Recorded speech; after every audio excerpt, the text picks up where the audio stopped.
sehingga tabu tahu Aceh, tabu tahu Aceh,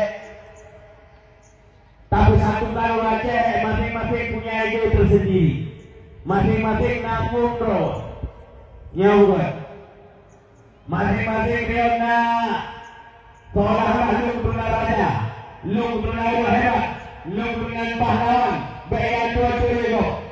Seandainya dengan agama satu Aceh nyomak dengan mungkin Acehnya lebih parah daripada Bani Israel. Bani Israel bahkan hanya percaya kepada Nabi Muhammad. Bahkan Bani Israel percaya hanya beriman kepada Nabi Muhammad karena Bani Israel merasa adalah bangsa yang paling kuat. Bani Israel merasa adalah bangsa yang paling mulia di dunia. Sehingga di kala Nabi Bani Israel hanya terima dengki iri hati sehingga disakiti dan ingin dikhianati terhadap Muhammad karena Nabi Muhammad bukan dilahirkan dari golongan mereka. Menancik seandainya orang Acehnya minan ayah urusan hana daya hana tu Islam untuk